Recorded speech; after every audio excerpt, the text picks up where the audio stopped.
Today I'm going to be showing my build for a Kinnan Bonder Prodigy deck.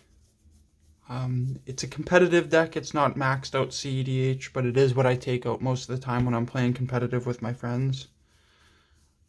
And it's one of my favorite decks. It's this deck I suggest if you're trying to get into competitive. It's a easy deck to play, easy deck to build. Gets expensive in competitive anyways, but in my opinion, this is one of the cheaper options that you could build, that you could actually play competitive with. So we're going to start off with creatures. Don't really have these in any order, just creatures, instant sorcery, artifact, enchantment, lands. So we have Phyrexian Metamorph. It's one of the cards we play. It's a good hit off of Kinnan. Sometimes we can copy some things that either our opponents have or things we have. We have Thassa's Oracle. Thassa's Oracle is our win con. It's pretty generic. Everyone kind of knows what Thassa's does now. Forniclex is a great hit off of Kinnan. Doubling lands is always good. We kind of play more dorks and rocks than we do lands, but it can still be really good. Finhorn Elves, just a generic 1-mana green dork. Trophy Mage Search is one of our win cons. Basalt Monolith with Kinnan can give us infinite mana. Nezhal is just good draw outlet. We don't really have to pay the 7, or I guess technically we pay 7 for Kinnan. Birds of Paradise with Kinnan on the field can be an infinite mana combo with either Freed from the Real or Penman's Aura. Seeing that it taps for 1 of any color, with Kinnan will tap for 2. So you could use the 1 additional to untap it, making infinite blue, then infinite green. Prophet of Distortia is another card that is kind of a combo piece. It's part of the combo. If you get the infinite colorless mana with Kinnan, you get Prophet of Distortia. You could pay into his 3 generic, 1 colorless. Has to be a colorless, though. It cannot be generic. It has to actually be colorless. And draw a card. So you just draw your deck out till you hit Thassa's Oracle and win the game. Tribute Mage.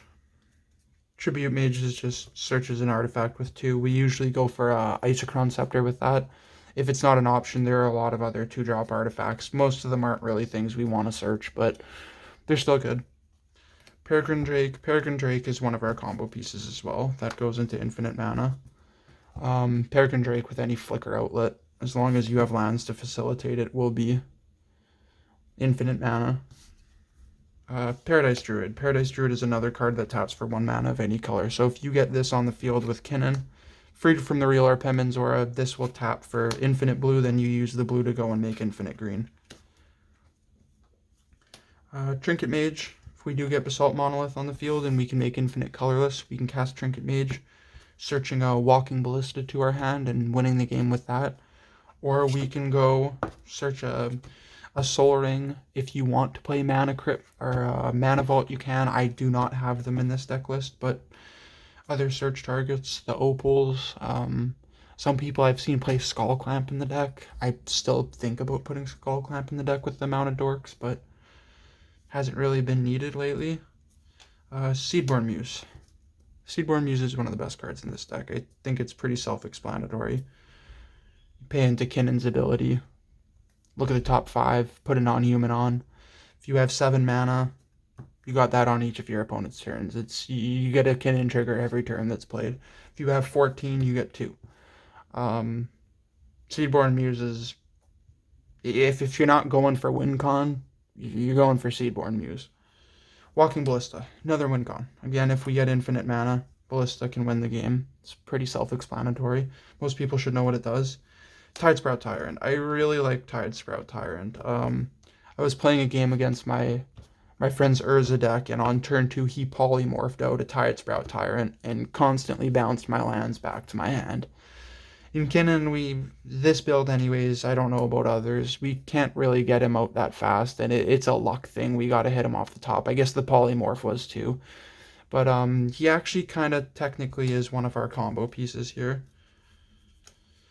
So we have Arbor Elf, untapping a land. It's not a dork that taps for mana, so it won't double, but I play it. It's in the deck. Venser Shapeshifter, or Shaper Servant. So this is another combo piece with Tide Sprout. So if we were to get into Kinnan with one of our draw outlets, we can draw out our whole deck. Then with infinite mana, we would cast Tide Sprout, and then we would cast this. So when we cast this, Tide Sprout will trigger. It'll return any permanent back to our opponent's hand. We usually just go for lands, and then this is going to trigger, and we'll return a permanent to its owner's hand. We're going to return him to our hand. Then we're going to cast him again, triggering the Tide Sprout and him, bouncing one of our opponent's permanents and him back to our hand, repeating the process till we have bounced back all their permanents. And there's not too many people that aren't going to scoop once you bounce literally everything they have, because you can target lands with him as well. Lands, creatures, you bounce everything back to their hand. Then have Llanowar Elves. Just going to get some dorks out of the way here. Elvish Mystic, Elysian Carded. I don't really know what that one's pronunciation is. Boral Druid, and those are just our generic, like, they tap for 1 mana. This one will tap for 2 mana if we have a creature with 4 or greater. Also with Pemin's Aura, or Freed from the Real, it taps for 1 mana of any color. So with Kinnan on the field, it will go infinite mana, allowing us to go into any of these combo lines here. I'm going to keep these on the side because after I'm done going through the whole deck, I am going to go through the combo lines a little bit. We then have a Coma Cosmos Serpent. I think about taking Coma out constantly, but I really like the card. It's a good backup plan if shit goes really wrong. Also, an early game Coma can be really devastating. Tap people's lands down in their upkeep, and then once they go into their main phase, they're either forced into instants or sorceries or don't have lands. Also, if just the beatdown game becomes a problem, you could tap down creatures, and then you could even start playing the beatdown game yourself. One of my favorite cards in the deck is Nyx Bloom Agent. Nyx Bloom Agent triples all mana. Like, it's pretty straightforward. You triple all mana, and then you add an extra from Kinnan. So your lands will tap for 4, your artifacts might tap for even more, depending on if they tap for 1 or 2. We also like to copy it with Phyrexian Metamorph. It's one of our targets, because if so, we have our lands tapping for 3, and then the 3 from there will triple to 9, which can just be... It's basically game. There's not too many scenarios with that much mana where you're not going to hit one of the creature combos off of Kinnan's ability. Drift of Phantasm is a card I don't see too many people playing in more casual. Transmutate is it's a good mechanic. People don't play it enough. I've been taking advantage of Transmutate in a lot of my decks, especially being someone that doesn't buy all the expensive cards. Transmutate has given me an option of some of the things that I don't have, just a good replacement. So you pay 1 a blue and a blue. This is also an ability, so they could counter it with something like Disallow, but you cannot respond to it because it's not actually a casting of a spell. So you would discard it, and you would search for a card with converted mana cost equal to the card's converted mana cost, which is 3. So normally we'd be going for Basalt Monolith, which gets us into infinite colorless mana. It's one of our biggest search targets in the deck. So, like, good card. Bloom Tender. Bloom Tender is the same thing. With Pemin's Aura, Freed from the Real, it goes infinite. Not only does it go infinite, but in Kinnan, with Kinnan on the field, it taps for 3 mana, which, like, for a 2-drop that'll tap for 3 down the road, it's pretty good. Bloom Tender is one of the best dorks ever. Really good infinite mana combo piece. We have Deadeye Navigator. Deadeye Navigator is, again, one of our combo pieces with Peregrine Drake. If we hit these 2 off of Kinnan, because they are both not humans, we just pay the 2, flicker it, and we have infinite mana to use Kinnan to flip out the rest of our deck. And then we have Thrasios and Spectral Sailor, which again are essentially combo pieces. We're trying to draw the deck out with these 3. If we hit these with infinite mana in Kinnan, we can try to draw the deck out. Most people aren't playing as many as I am, but or from what I've seen anyways, most people usually just play the Thrasios, maybe the Thrasios and the Spectral, but I decided to add the Prophet. It's a really good card. So after I'm done going through everything else, I will go over combos and what we're trying to essentially do with the deck. We're going to move on here to, we're going to go to instants. So instance, Noxious Revival, just one of the best Grave Recursion cards. I had access to it right now, so it's not in one of my other decks.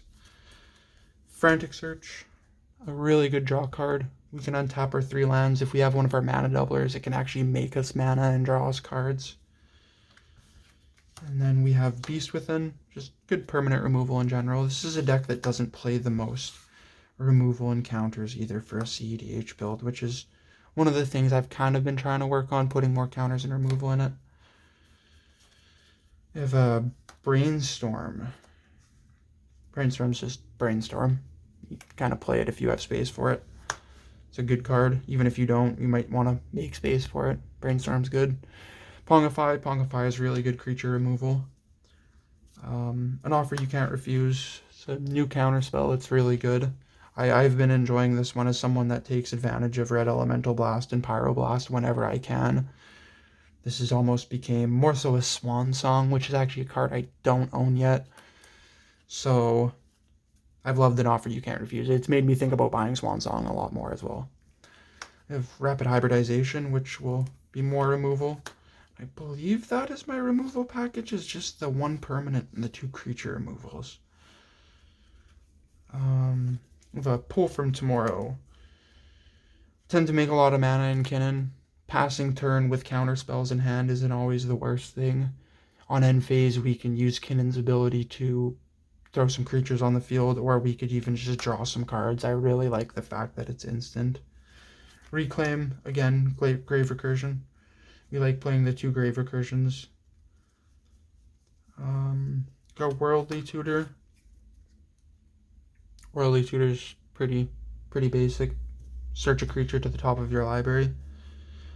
Muddle the Mixture is a counter spell. It is also a tutor. It's another transmuted card where you pay 1 blue and a blue and you would search for a card with its converted mana cost. So we usually search Isochron Scepter with this. And we have Disallow, counter target instant spell. Not the best spell for shutting your opponents down from playing, but protecting yourself, it is really good. Counterspell. Counterspell is just counterspell. We have Arcane Denial, which is a little bit of draw power in a counterspell. I honestly rather not draw cards and my opponent's not. It just counter the spell, but it's a good card. Negate as well. Counter target non-creature spell. The non-creature gets you sometimes. It's one of the reasons I also wanted to throw these into the deck. I usually wouldn't play them, but I wanted something that countered anything, not just non-creatures or instants or sorceries. Because occasionally you do need to counter a Dockside or a Thassa's Oracle or something like that. Dramatic Reversal, again, combo piece. We'll throw that in the combo piece section. And then we have Summoner's Pact, search a green creature card. If we have Penman's Aura, or I guess no, because we'd need haste for the dork, so we usually go for a Seedborn Muse. It's actually a card I've thought about taking out. We can go for a Bloom Tender, the problem being even after casting it, we'll have to wait a turn rotation to equip the Penman's Aura to it and start going off. Thing being, though, most people won't actually remove the Bloom Tender or the Dorks. There's so many of them in the deck, wasting the removal on Dorks would be kind of not your best use of it. We have a Blue Sun Zenith, same situation as Pull from Tomorrow, just good draw power, shuffles back into the deck, gives me a consistent source of draw power. Mystical Tutor, searches combo piece, dramatic. Been known to use it to just draw out, like, even if I have Basalt Monolith and I have 3 blue, I could search a Blue Suns to top, find a way to draw out the deck. And then Heroic Intervention, which, playing a deck that is very based on creatures, if your rocks and creatures get blown up and you are left with lands, it is not going to be the easiest to rebuild. So Heroic Intervention is a massive part of this deck. You kind of put that in the... It's not a counter spell, but it's a lot of the counter spells we play are just used for protecting our stuff more than anything. And Heroic Intervention that's exactly what it is. It's used for protecting our stuff. So it kind of goes into a counter spell, more so an instant sorcery speed. that we can protect our stuff or make our opponent's day a little bit harder. Yeah, the removal we've really thought about putting different things into. I'm thinking about Into Deep. There's other ones. There's definitely other stuff. Can't think of things off the top of the head, but Into Deep was definitely a card I was thinking about throwing in there. So that's instants. Sorceries. So one of the better cards, or some of the better cards in this deck, are Eldritch Evolution and Neoform, considering they search creatures right to the battlefield. So Neoform, you sack a creature, you search another creature with converted mana cost equal to +1 the creature you sacked. So you would cast this. And it's also an addition to cast. So let's say I cast this, and as an addition to cast, I sack Kinnan. And then someone counters this. Kinnan does not come back. I sack him as an addition to cost. So it can go wrong as well. But let's say it goes right, and you sack Kinnan, and no one counters this. You then have access to search your library for any creature card with converted mana cost. It must be 1+ the sacked creature. So if you sack a 2, you must search a 3, which in most cases, if we're going to sack Kinnan, we can search Trophy Mage right to the field, which is then going to search out our Basalt Monolith, which then we can recast Kinnan, having infinite colorless mana, try to win the game from there, maybe hold the Basalt Monolith, cast it next turn. We don't really want to play it if it's going to sit there for a turn rotation. So, yeah, Neoform is one of the better cards in this deck. It's also a cheap-ass card. Eldritch Evolution is a little bit more expensive, but definitely a way better version of the card. So, say Kinnan's on the field and you cast this. It's the same situation with you must sack a creature as addition. If it gets countered, the creature does not come back. But if goes well, you sack the creature, and you now search your library for a creature card with converted mana cost 2+ the sacked creatures. And the thing with this one is it is 2 or less. So sacking Kinnan, you would have access to a 4 or less. So you can go in your deck and you can grab a Bloom Tender because it's 4 or less. You can grab this. You can grab anything that's 4, 3, 2, 1, or 0. In most cases with this card, we usually actually try to go for something big. You know, like when we cast our mages here, after this searches the card, we're not really doing too much with them. So it's not too much to sack it and be able to search a 5 or less to our battlefield. You know, in that case, we can go for a Seedborn Muse. Or maybe if we have a 4-drop on the field, we can go in for 6s or then 7s. Our best targets in the deck would definitely be Nyx Ancient, or sorry, Vornaclex, Nizhal, Nyx Ancient, and Coma, but it's very rare that we aren't sacking one of these to search one of them out. Sometimes it's needed. The big thing with it letting them cost less is that we can search our combo pieces. So if we needed Thrasios to draw out our deck with Basalt Monolith, we could cast this, and then we could grab Thrasios, draw out the deck, and win. So it's access to combo pieces. So is Neoform. You could search a Dork, or sack a Dork with Neoform, grab Thrasios or one of your draw outlets with the infinite colorless mana, and win the game from there. Ponder, I guess we'll go into Green Sun Zenith first, which is essentially the same thing. You pay X into it. Whatever you pay X, you can search a green creature card with that mana cost. It must be that. So if you pay 5 into X, we're usually going for Seedborn here. Seedborn is our main target here. Also, if we have Penmans, we might go for one of the creature cards that tap for infinite. If I get a Dork down on turn 1, you know, turn 1 land, Dork, turn 2 play a land, I might even just pay 2x into this, search a Bloom Tender to the field to start using on turn 3. There's a lot of different things you could do with Green Sun Zenith. It's one of the best cards in the deck. It's one of the better cards in the deck, I guess, for getting to combo.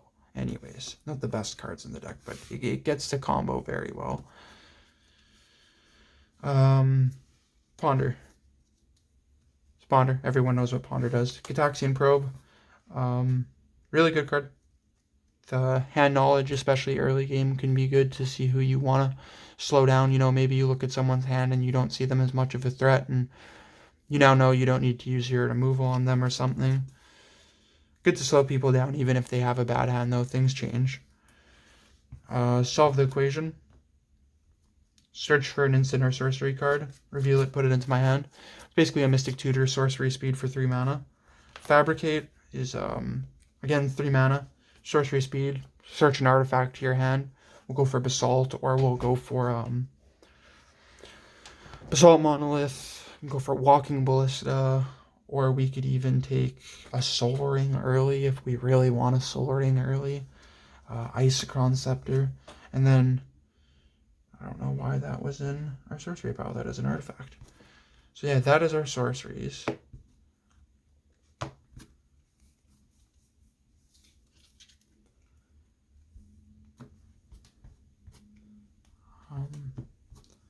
We're gonna go into the rocks now. Now, I do not have the best rocks in this deck. There is a lot of upgrades I can do when it comes to my rocks. However, I do not have the money to spend on it right now. So, our colorless rocks, we have a Mind Stone, a Prismatic Lens, Thought Vessel, Soul Ring, and Basalt Monolith, which is our infinite colorless combo piece. I'd love to take these two out for a mana vault and a mana crypt. I'd love to take out something else from the deck. I think I'd keep the Thought Vessel and the Soul Ring for sure. I'd take out this Command Sphere for like some of the opals, the 0-drop rocks. But then we have Command Sphere for colored, Arcane Signet, Felwar Stone, Simic Signet, and Talisman of Curiosity. And we also have Isochron, which is another one of our infinite mana combo pieces.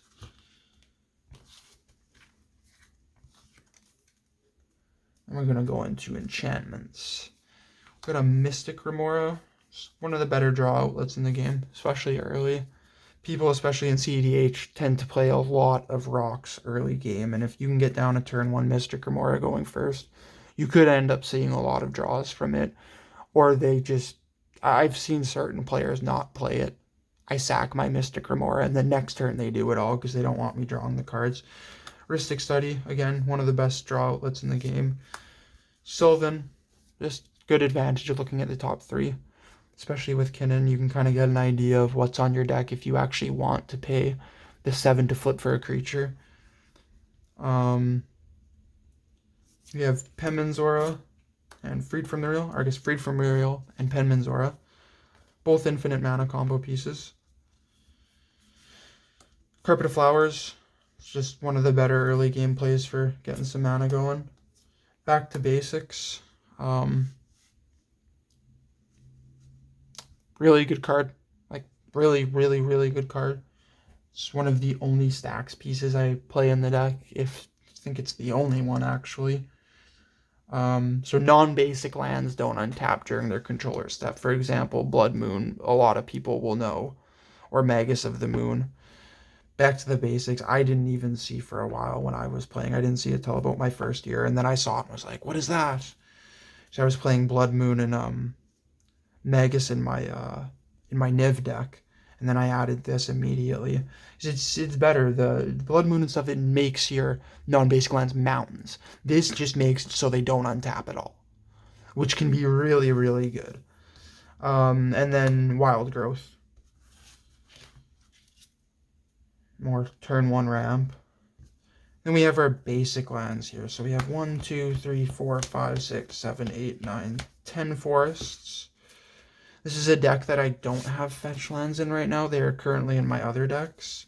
Normally we would have fetch lands. I think I only have the 3. 5, 6, 7, 8, 9. We have 9 islands, one of them being a snow. You have Castle Grenborg,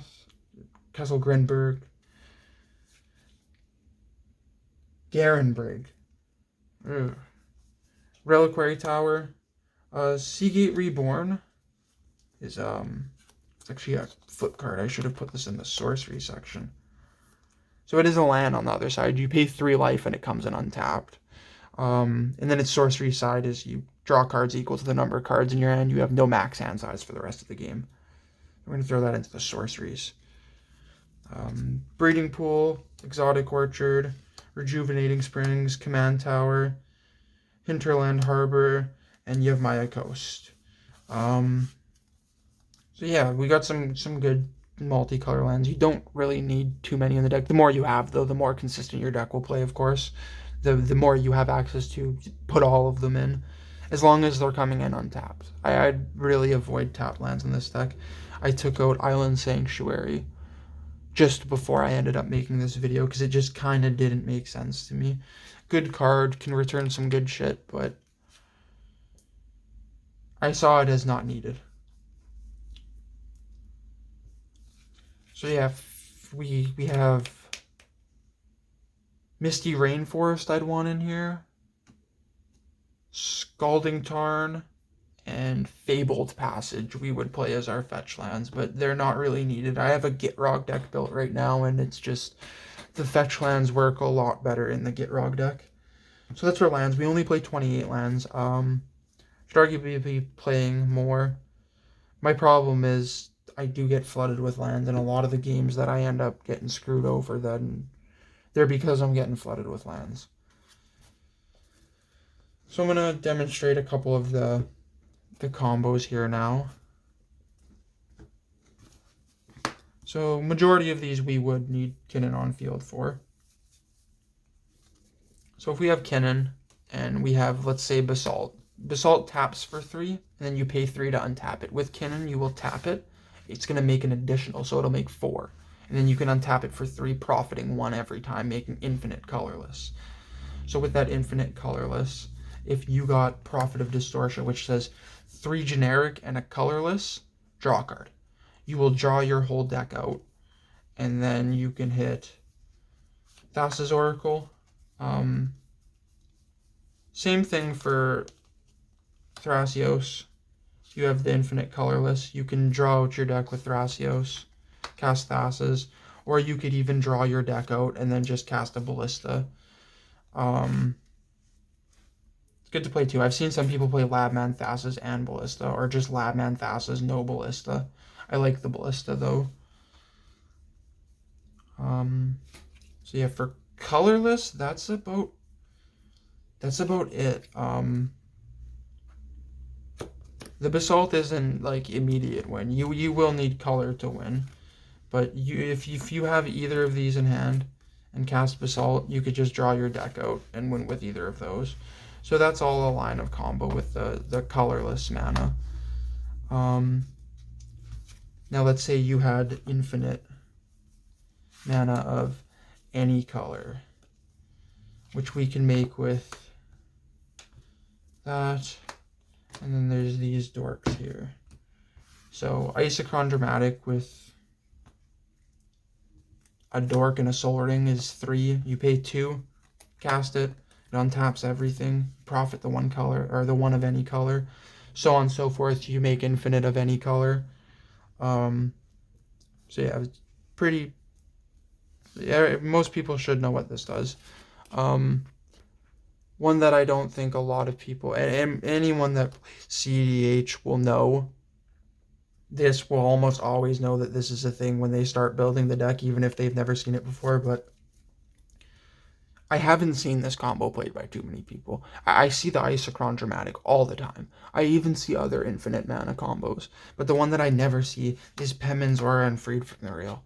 And how I found out about this was I built a Zexara deck, and this was just, with Zexara, that's infinite. It's an X-Spell deck too, so it's not too hard to game from there. So let's say we had Freed from the Real on there, or Pemmin's on there. We could even reverse them. They do the exact same thing. You pay a blue, untap target creature. This one has some extra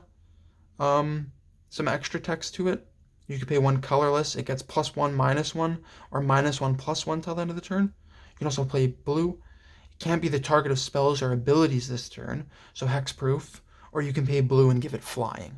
The hexproof is very good. The other ones we don't really care about too much. And then this one is just blue tap target creature or blue untap target creature. So if we have this on there or this on there, it works with both. And we have Kinnan on the field. So let's say we tap our Birds of Paradise for a blue mana. Kinnan's going to see that it was tapped for mana. It's going to make an additional blue. We're going to use one of the 2 blue to untap it. Then we're going to tap this for another 2 blue. With 1 blue floating already, we will have 3. We'll pay 1 to untap it. And then we can go from there making as much blue mana as we want. Once we have enough blue, we use that blue to start tapping this for 2 green. And we'll use one of our, say, 1,000 blue to untap it, and then we'll tap it for more green. And so on and so forth. We'll make infinite green mana, which infinite colored mana in Kinnan is doable through these. I believe and then our other infinite mana combo would be Deadeye Navigator and Peregrine Drake. So we pay 2 mana, and we flicker this. And when it enters, we untap 5 lands. So if we have the 5 lands, that's 3 mana profit. We only actually need 3 lands for this to work, because if we pay 2 to flicker him, and we untap 3, we're profiting 1 every time. So on and so forth, you make infinite colorless mana, and from there I will show you how to win the game. So those are our main sources of infinite colorless mana. We also have the infinite colored mana, not infinite colorless, infinite colored, and then we have our infinite colorless here, which the infinite colorless we honestly use more just to try and get into one of these. So yeah, that's how we get into it. So let's say we had infinite colored mana, and we had Thrasios. Draw the deck out, Ballista or Thassa's, we win the game. Same thing for Prophet of Distortia. And where are you? And same thing for Spectral Sailor. We pay 3 colorless, 1 blue, draw a card. So we just draw our deck out, cast either of these for game. It's pretty straightforward. Then there is... So we can flip our deck until we... See, this is the other thing, is you don't really need to play many of these combos, but sometimes things get exiled or removed, and it's good to have a backup plan in there. So we can flip our deck with Kinnan's ability until we hit Tide Sprout, and then we can flip our deck with Kinnan's ability with infinite mana. See, that's another thing, is if you have infinite mana, you don't need these in hand to draw your deck out, because you could use Kinnan's ability, just scry your whole deck out till you hit it, put it on the field with this ability. So you go till you hit both of these, you would draw your deck out till you hit Fencer. So this card says, whenever you cast a spell, return target permanent to its owner's hand. It's any permanent, lands, anything. This one, when it enters the battlefield, return target spell art permanent to its owner's hand. So what we're going to do here is we're gonna draw our deck till we get this into hand.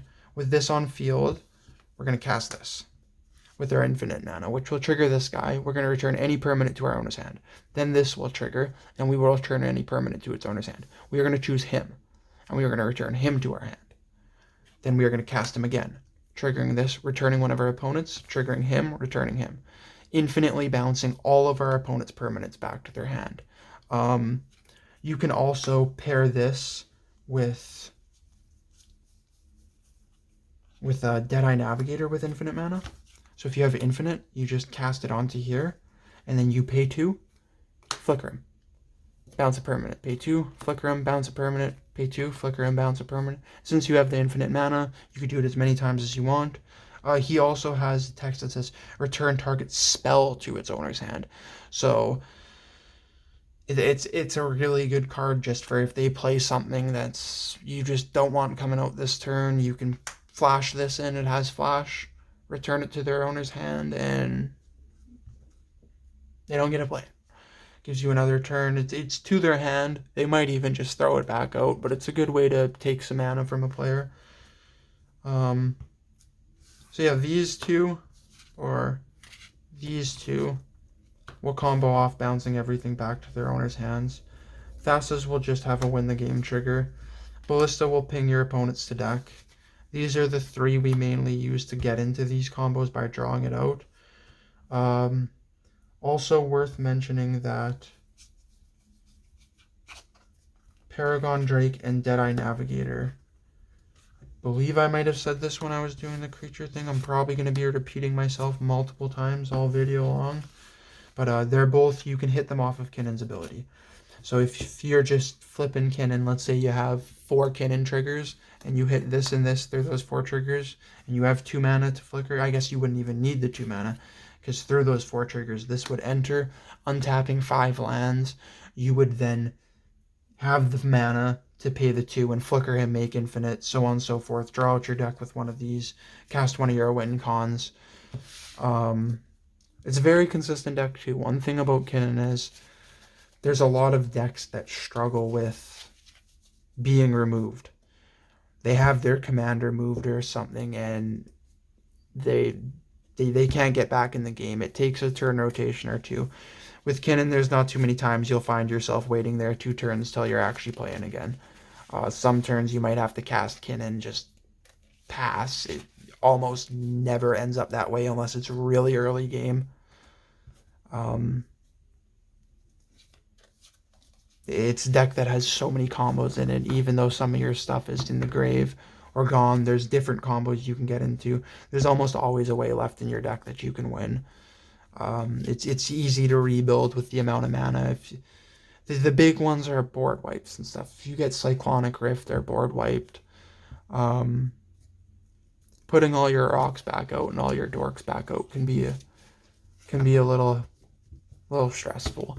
However, it shouldn't take more than 1 turn. If you had 5 or so lands on the field, or even 34 lands on the field, and all your dorks got returned to your hand, I'd suggest dropping the dorks first. Next turn, casting Kinnan, using the dorks to get down the 2-drop rocks for free. And if you have 0 drops like Mana Crypt and stuff, it just makes getting back into the game that much easier when they bounce things. Board wipes hurt. Board wipes really hurt. It's a big problem with the deck. We do have a good amount of counter spells, though. Good reason, like I said, was for protection. We want to protect our stuff. We want to make sure everything's good to go. I'm going to playtest a hand. I'm going to show you guys kind of just and give you an idea of how the deck works. I am going to have to shuffle this good, though. So we did just go through the whole thing. I know my lands are going to be all bunched up. I'd end up drawing some pretty weird hands here.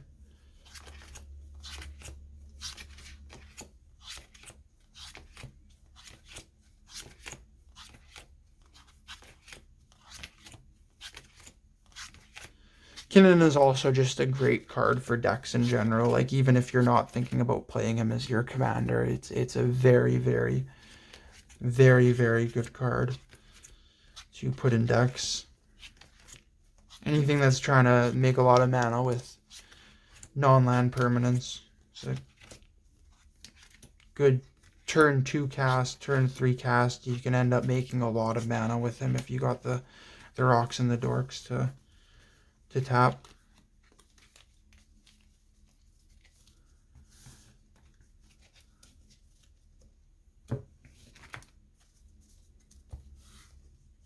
So how I am going to play this game too is I'm going to play it assuming that there is no removal or no counter spells coming my way.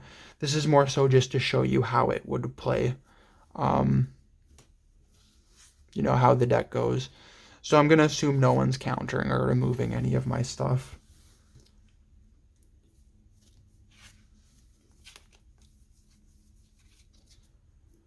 The Soul Ring is immediately nice.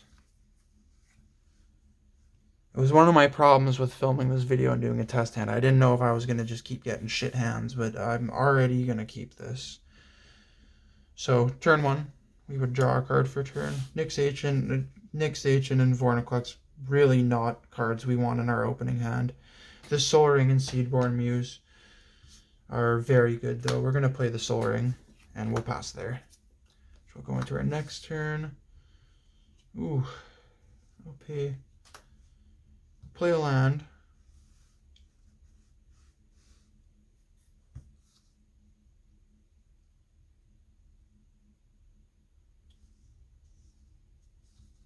I'd get down the Birds of Paradise here, and I'd pass the turn.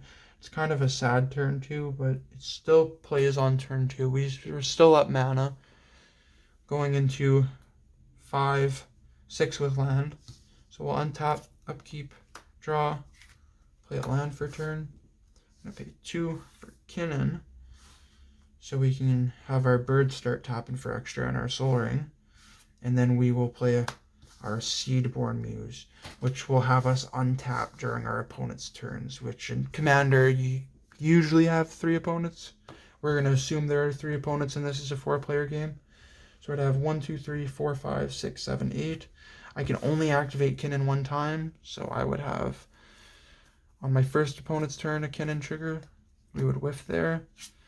On my next opponent's turn, we would have a kinnan trigger. I would hit Peregrine Drake, which would untap 3 lands. We still wouldn't have enough mana to go into another trigger. We would then go into our trigger on our third opponent's turn.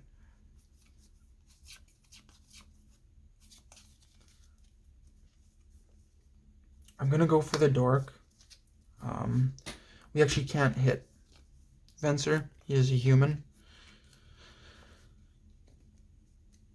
We will untap, upkeep, draw, and a Mystical Tutor.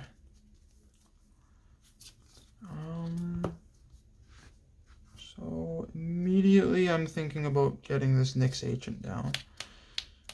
Normally with the amount of mana I have and no counter spells in hand, I wouldn't even attempt casting him right now, assuming someone would have counter spells up or a way to remove him. But again, we're just assuming that no one's fucking with us. This is best case scenario. So we're gonna tap this for 3, 4, 5, 6, 7. We're gonna cast our Nyx Agent. And then we will have our mana tap for 3 times the amount. So this would tap for 3, adding a 4, 5, 6, 7. I'd activate kinnan, and we're really hoping to hit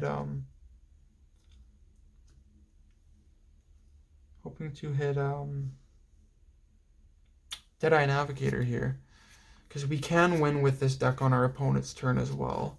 We flip for the Tide Sprout Tyrant, and then we flip for Thrasios. This is all on our opponent's turn. And then we pay 4 to draw our deck. And since Venser has Flash, we can flash him in instantly on our opponent's turn, bouncing all their stuff back to hands. Did I not hit anything there? I kind of just looked for the 1 card. It is a human, that's why I didn't take it. So we'd whiff there. We'd end up going into our untap on our opponent's turn. And now we'd be in a situation where we have a lot of mana to play with. Like, a lot of mana to play with. This is 9 alone. That's 6, 7. That's 6, 7. 16, 17, 18, 19, 20, 21, 22, 23, 24 mana. Which would give us 3 triggers on each of our opponent's turns. And at this point, we would have faced removal. We would have been seen as a threat here. But with no removal, we should be able to win the game here. This Hall for drawing. And then on our next opponent's turn, we'd have another 3 triggers.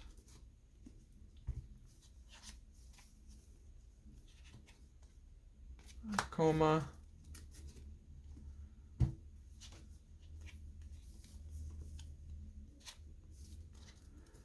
And then we would have another 3 triggers. We hit the Tide Sprout here.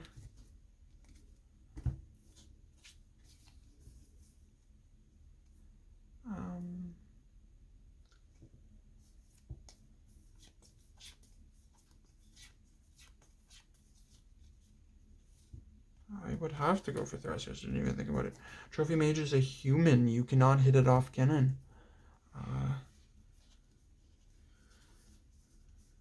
And we grab Deadeye. So now that we have Deadeye, and again, happy we grabbed Thrasios. I guess we could have just, with the infinite mana, used our deck with kinnan. We tapped for what, 24? And I would have used 21, so I'd have 3 left over. I'd use 2, flickering this, which would untap 3 lands, which with the Nyx Agent is making more than enough for infinite. Even without the Nyx Agent, we'd be netting infinite mana. We only actually need the 3 lands, because it's 2 to flicker, untapping 3, profiting 1. And then, gotta keep bumping the camera. Once we are in a situation where we have the infinite mana, we already have our Tide Sprout on the deck, on the field. So if we didn't have Tide Sprout on the field, we would use infinite mana, using Kinnan to go through his deck as many times as we want, and we'd put Tide Sprout on the field. And same with Thrasios. So at instant speed, because it is our opponent's turn still, and we're going to try to win right here, we're going to flip till we hit Tide Sprout, then we would flip till we hit Thrasios. We already have them though, so we're going to activate Thrasios' ability, which lets us scry 1. We're going to put that to the bottom. Then we will reveal the top card. If it's a land, we will put it onto the field tapped. If it is a non-land, I will add it to my hand. So I'm essentially going to do that until I draw my entire deck. All of the lands will go onto the field. I'm not going to separate them just to save time here. The card we're going to be going for to win at instant on our opponents is that Venser. So, Flash being the reason this works, we can then use Infinite to flash him in, which will trigger this. We'll bounce one of their permanents, which will then trigger this. We will return him, so on and so forth. You return all their lands, artifacts, enchantments, creatures, everything back to their hand. It's not actually winning the game, but especially knowing that next turn you can just cast a Ballista or a Thassa's Oracle, and they don't even have lands to counter it or do anything about it. It's not too many people are going to keep playing regardless of if I actually have a win con next turn, once you remove all their lands and stuff. And that's my main reason for also playing this, is sometimes you get into a Seedborn Muse, or you just have triggers on your opponent's turn, and you do hit infinite mana on your opponent's turn. And when I didn't play this in the deck, I would hit infinite mana on my opponent's turn, and by my turn, they would find a way to remove it. And it's a bad feeling. So I added in a way that with infinite mana, we could hit this, and then this, bounce the 1, and win the game from there.